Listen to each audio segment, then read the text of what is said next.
주님의 이름으로 평강을 기원합니다. 말씀과 함께 주님과 함께하는 기쁨 찬매일 묵상.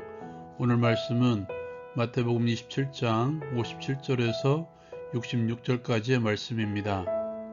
오늘 말씀은 예수님의 장래에 관련된 내용을 우리에게 들려주고 있습니다. 그 당시 십자가형을 받은 이들의 시체는 그냥 버려졌습니다.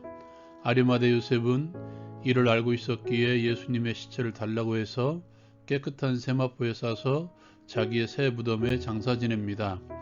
그리고 그 곁에는 갈릴리로부터 온 여인들이 죽음뿐만 아니라 무덤에 장사 지내는 것까지 지켜보고 있었습니다.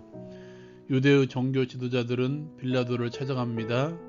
그들은 예수님께서 사흘 만에 부활할 것이라고 말하고 다녔다는 것을 알기에 혹시 제자들이 시체를 도둑질하여 살아났다고 속일까 염려된다며 무덤을 지키도록 요청합니다. 빌라도의 명령을 받아 종교 지도자들은 경비병과 함께 돌을 임봉하고 무덤을 굳게 지킵니다. 오늘 말씀에서는 서로 자신들의 입장에서 예수님의 죽음을 지키려는 서로 상반된 이들이 등장하고 있습니다. 아리마대 요셉은 부자였습니다. 문제는 그가 사내들인 공회원이었다는 것입니다. 자칫 예수님을 장사 지냄으로 인해서 공회에서 쫓겨날 수도 있는 상황이었습니다. 그럼에도 불구하고 그는 당당히 빌라도에게 예수님의 시신을 요구했고 값비싼 향품과 함께 예수님을 자기의 새 무덤에 장사 지냅니다. 그리고 그 곁에는 갈릴리로부터 온 여인들이 함께 지켜보고 있었습니다. 이 여인들은 예수님을 만난 이후 자신들의 소유로 예수님을 섬기던 여인들이었습니다. 그들은 갈릴리로부터 끊임없이 예수와 함께 동행하며 죽음과 장례까지 함께합니다. 또한 이 여인들은 부활 후 예수님을 처음 만난 은혜를 누린 여인들이었습니다. 이와는 반대로 자신들의 기득권으로 예수님의 무덤을 지키려는 종교 지도자들이 등장합니다. 그들은 예수님을 속이는 자로 취급합니다.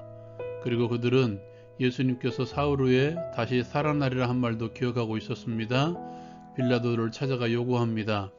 예수님의 제자들이 혹시라도 시체를 도둑질하여 부활했다고 떠들고 다니면 많은 이들이 속을 것이기 때문에 무덤을 지키게 해달라고 요청합니다. 또한 그들은 경비병과 함께 무덤을 지킵니다. 그날은 안식일이었습니다. 안식일에 하지 말아야 할 것을 했다고 예수님을 책잡던 그들이 이제는 자신들을 지키려고 오히려 안식일을 어기고 있습니다. 오늘 말씀을 통해서 함께 나누고 싶은 것은 믿음의 삶이 무엇이냐는 것입니다. 성경을 관통하는 믿음의 삶은 함께하는 것입니다.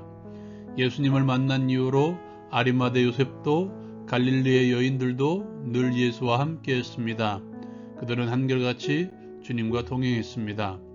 기적의 현장에서도 오병이어의 현장에서도 그들은 예수님 곁에 있었을 것입니다. 환호성이 울려 퍼지는 현장뿐만이 아니라 예수님께서 십자가형을 당하시는 현장에서도 장례를 치를 때에도 함께했습니다. 제자들은 다 도망했지만 그들은 함께했습니다. 신앙생활은 함께하는 것입니다. 예수님께서는 내가 내 안에 내 말이 너희 안에 거하면 많은 열매를 맺을 것이라고 말씀하십니다. 예수님과 함께하는 삶, 예수의 영이신 성령 하나님과 함께하는 삶, 그것은 말로만 떠드는 삶이 아니라 행함으로 보여주는 삶입니다. 묵묵히 따르다가 정말 행동해야 할 때는 행동하는 삶, 이것이 신앙생활입니다. 내가 있어야 할 자리는 예수가 있는 자리입니다. 아니, 내가 지금 서 있는 자리에 예수와 함께하면 됩니다. 예수와 함께하고 있습니까? 그러면 끊임없이 질문하십시오. 예수라면 어떻게 할 것인가? 예수라면 이 상황에서 어떻게 행동할 것인가? 예수라면 이 상황에서 어떻게 말할 것인가? 끊임없이 질문하십시오. 두 번째로 합리화하는 신앙생활을 하지 맙시다.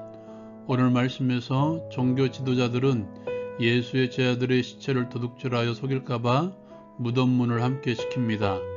그날은 안식일이었습니다. 그런데도 그들은 함께 모여 모의하고 돌을 가져다가 임봉하고 무덤 문을 함께 지킵니다. 안식일을 어긴 것입니다. 무엇 때문에 그랬을까요? 지금까지 지켜왔던 자신들의 기득권을 놓치지 않으려는 그들의 심리가 작용한 것입니다.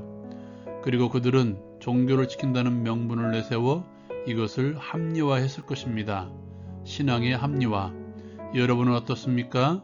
신앙을 합리화하다 보면 자신이 가는 모든 것이 맞으며 성경은 들러리밖에 되지 않을 것입니다. 모든 상황을 성경이라는 거울로 비추십시오. 내가 거울이 되면 성경이 바뀌어야 됩니다. 성경에 비추어 나의 티끌들을 끊임없이 떼어나가십시오.